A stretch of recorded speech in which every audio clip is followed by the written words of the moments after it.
Hi, this is Zach Meir with the Bulletin Board Heroes here at Zach's Traders Cafe for Thursday, the 3rd of October. Starting with the FTSE 100, which seems to be, I suppose, in a holding pattern, maybe ahead of the painful Halloween budget that we're going to have, but between 82.40 and 83.50, I suppose, at the moment. End of day close outside those parameters would either take us on the upside to 86.60 or on the downside.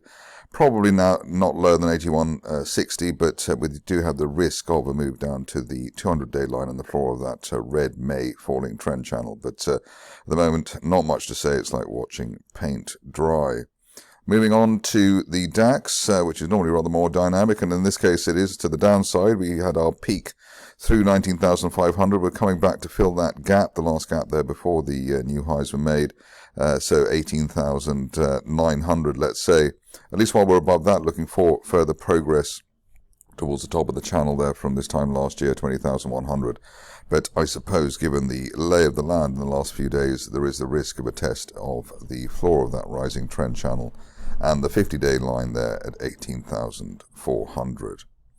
Moving on to the Dow, and here the position is of holding steady at the highs. The recent support 41,800, and the longer we're above that, the greater the chance of move to the top of that rising trend channel from this time last year, 43,000, now up to 43,200. On the downside, not expecting anything lower than that early to mid-September support there, 41,400, although obviously the 50-day line normally tested on any rug pull that a market can have, and one can't rule that out. Moving on to Bitcoin, and here it has been disappointing, but still holding on to the 50-day line area, 60,100, and obviously the 60,000 level. RSI now below the neutral 50 level at 45, so that does suggest we could have a further fall towards 57,400 or 500 there, the recent September support, and obviously given that we are in a falling trend channel from back in February, the floor there, 51,500, and that cannot be ruled out either. On to gold, and here the picture has been consolidating just below the best levels. We've got this higher rising trend channel, the red one there, the floor of that channel there now around 26.40, and above that looking for this market to head as high as 28.80 by the end of next month, which would obviously be quite an amazing thing to do, obviously given the geopolitical situation and other factors at the moment with interest rates, the lay of the land looking pretty strong for gold, or a continuation on that rally. Onto the stocks, and not that many actually. Today starting off with Arc Minerals, which is obviously one for the very, very patient indeed. We had a reasonable rally from July to August, and that saw a decent push there. Looking at the same thing again, really.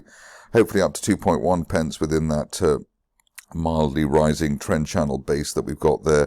So above 1.4, looking for 2.1, maybe as soon as the end of this month, but certainly going into the first half of November. In fact, the shares rising as I speak.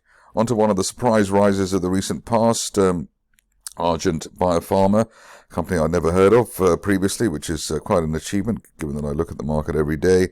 Here we've got the shares hitting the first target there, the top of that broadening triangle base from the beginning of the year, so that was around 24 pence, or 25 pence to be accurate. Above 25, we're looking for potentially a move up to the old November resistance there, around 40, best case up to 45 by the end of next month. The reason for the relative excitement here is that we've had another gap higher to start October. We had a Bear Trap Island reversal in August, so very, very strong signals there, and that's why we're looking for perhaps as high as the mid-40s.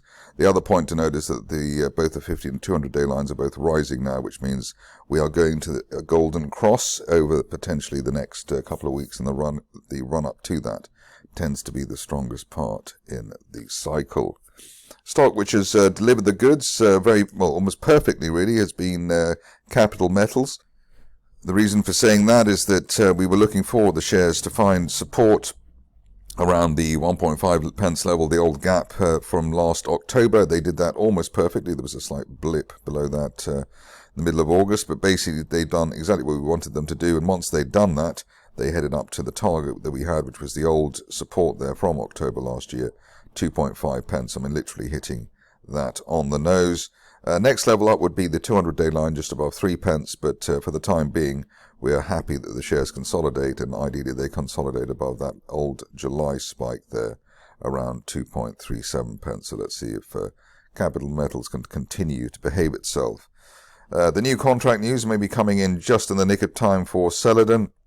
And here we've had the, triple bottom there for the shares, really, towards 22 pence. We had a gap to the upside yesterday, which I think just remained unfilled, which is good news. And above that level there, above 27 pence on an end-of-day close basis, looking for the shares to at least hit 40 pence and the 50-day moving average area. You can see that the shares peaked just above the 50-day line last month ahead of the placing. I suppose the risk is there will be another placing required very soon. Moving on to EnergyPathways, which came up with probably one of the best funding pieces of funding news this year, or for a very long time, in fact. The 5 million injection there, and shares already bouncing up to the 200-day line. We've got the main resistance line there at basically 2.9 pence. Above that, though, one would expect the shares to move pretty quickly back to where they started back in December. 4.2 pence maybe by the end of next month, but today's news, a real humdinger of an announcement. On to Emmerson, where we're hoping that the latest share price rise will mean that we're going to get the announcement we've been waiting for, and the Moroccans finally pull their finger out in terms of giving Emmerson the green light on their potash project. But in the meantime, we've got the 50 and 200-day lines both rising. That means we're going to a golden cross for maybe by the end of this month. We've broken above the old July resistance there at 2 pence or 2.1 pence, and above that, looking for 3.2 pence perhaps as soon as the end of this month, and that would take the shares back to the highs of the year. But very pleasing turnaround there on Emmerson.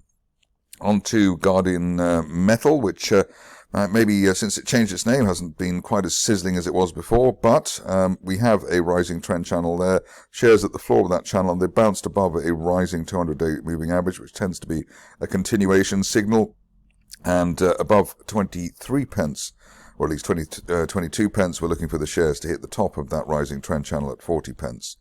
Perhaps by the end of next month. I think the issue here, if there is one, is that the company has kept on raising money through equity rather than getting the non-dilutive funding that many were waiting for. Hopefully they'll get that soon. One of the stars of the show in the recent past, especially in the summer, has been mobile streams, where there's been no dilution, and that's been the story behind the rise. We were looking for we're looking for various targets, but the recent ones were 0.18, then 0.24, and the final one was 0.33, which was hit right on the nose yesterday. I'm very proud of that. I don't think many other people can do that.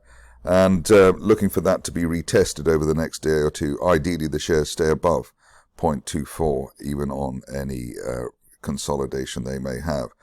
Current situation in terms of the upside is that through 0.33, looking for 0.4 next, but I think at least in the near term, want to see how the consolidation pans out. Finishing off with a stock which I haven't looked at for a long time, which is RUA, Life Sciences, and here potential rising trend channel base.